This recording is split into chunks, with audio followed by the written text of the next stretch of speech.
Hello. This is a bit of a journal entry or personal share. So, I've been having this urge to dream journal or just write down or record my dreams when I wake up in the morning. And well, I haven't done it and I'm listening to sometimes I watch there's a few tarot YouTube channels that I'll watch, and everyone I watch mentions I should be writing down my dreams because obviously I don't trust my inner urges, so I got to hear it from the outside first before I actually start listening to it.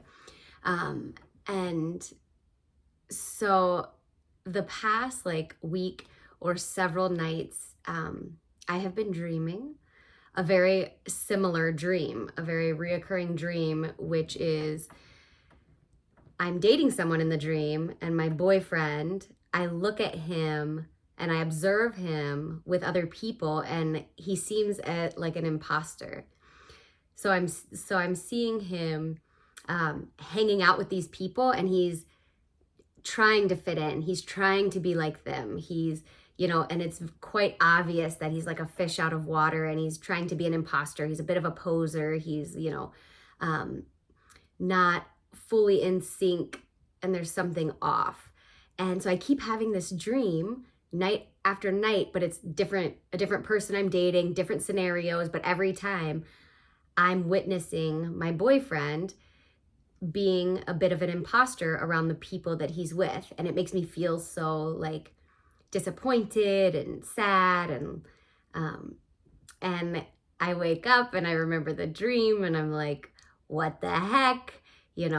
I'm not, dating anybody. And I'm like, is this my cycle? Do I attract imposters, blah, blah, blah. So of course, it's obviously something out here. And I keep trying to think what is this reoccurring dream trying to tell me? And then this morning when I woke up and had a very similar dream, and I'm recalling it, and it finally clicked. And I was like, oh, I'm the imposter. Obviously, of course it has to do with me. Why would my dream have to do with anybody else? And it was just like an aha moment of, whoa, we're about to do some shadow work. Here we go. We're going in. A new shadow is being brought to light. And, you have to grow the balls or the ovaries to be able to admit that this is a shadow aspect of yourself. And it's very easy to, when it gets brought to light, to just shove it back down and say, nope, that's them. That's not me. I don't have that aspect within me. And so you have to have the balls or the ovaries to be able to say, hey, this is a part of me. There's a reason why it's coming up and it's being brought to my attention, and I'm going to bring it to the light, and not only bring it to the light, but work with it, keep it there. And so now that I know that there's this shadow, imposter syndrome, I think it's a thing, like imposter syndrome.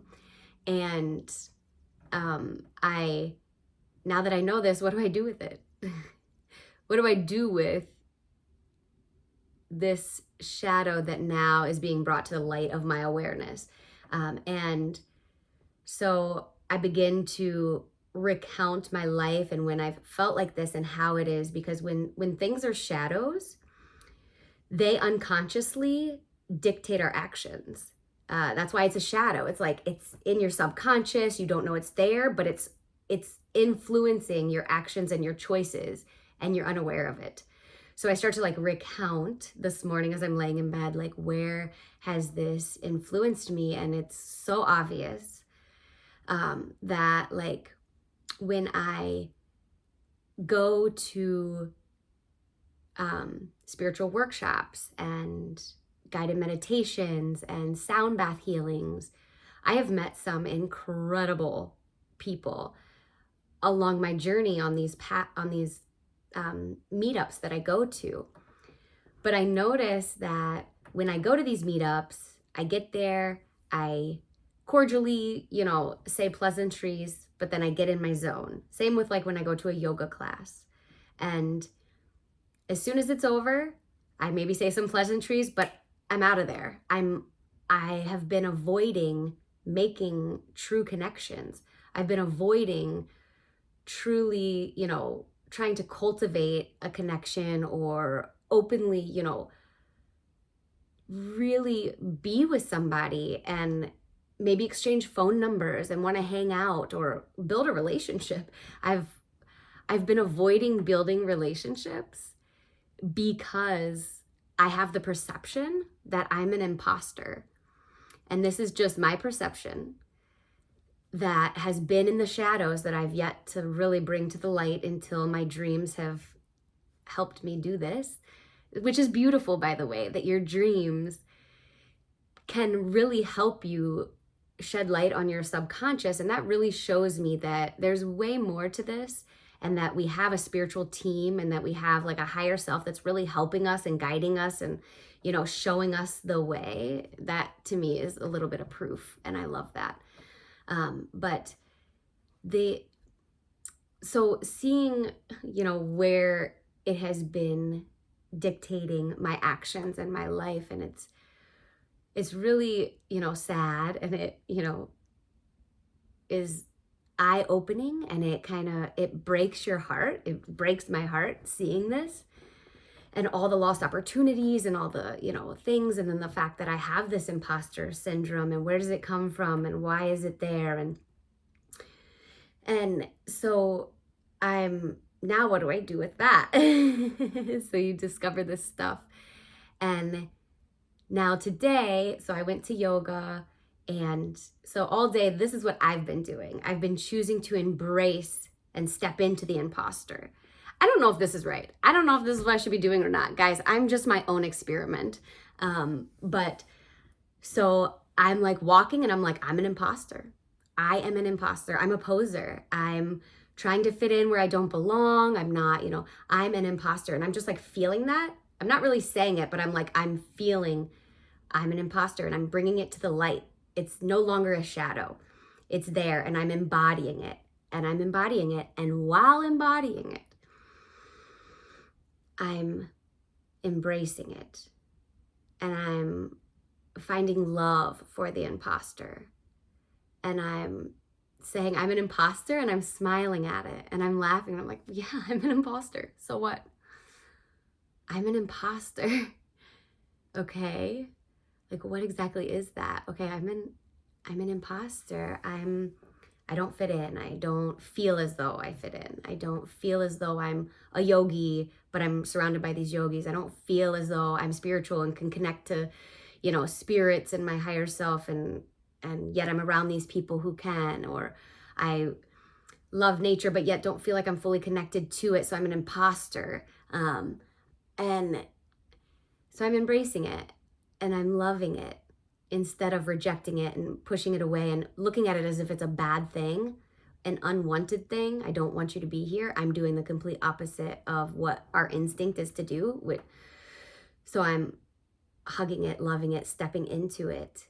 And the fear of it is like, I feel it melting away. And so all day today, that's what I've been doing, is embracing the imposter within me and loving it. And I notice every time I do shadow work, this isn't the first aspect that I've been brought to light, but every time I do shadow work, when I look around at people, as I'm like loving a shadow, as I'm loving an unlovable thing within me, I feel so much love for everyone around me. And I love this. And if I start to feel like an imposter within somebody else that I'm around, I'm like, oh, I love that about them. I love that. We all have it in some degree and in some way, shape, or form. And the fact that this love starts to overflow because I'm now loving myself and a shadow and a little piece that I hadn't seen before, and I'm now bringing it to light and embracing it, I start to feel that love for all those around me that I see. And I think that's what they mean, like when you see, concrete and there's a crack in the concrete, and there's this miraculous flower growing through the concrete, or light shines through the cracks of our heart. Our heart breaks. My heart's breaking by recognizing this imposter syndrome perception that I have of myself. And it's sad in my heart. I feel the sadness. And through that breaking of my heart, this beautiful light and unconditional love shines forth and engulfs me and those around me. And it's such a beautiful experience.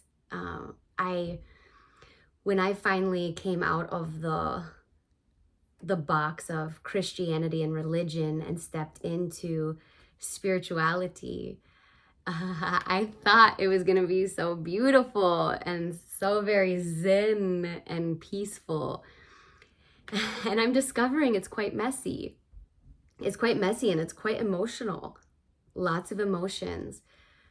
But it really is beautiful. It really is beautiful. And the light truly does shine through the cracks when you can love the shadows that arise, when you can grow the balls and the ovaries to truly look at it, embrace it, accept it, and bring it a part of you. And it's almost like the closer I bring a shadow to me and in my awareness, the more I hug it and love it, it dissolves and it becomes a part of me, but it's no longer there, kind of thing. It's like it just dissolves into me, and then it's like, whoa, where did it go? And then you move on. Yeah, so that's kind of been my experience, and that's what I call shadow work, I guess. Yeah, thanks for listening. I love you. I love me. That's the piece. That's it. Have a beautiful day, or a really ugly day. Whatever it is, no judgment. Just smile anyway.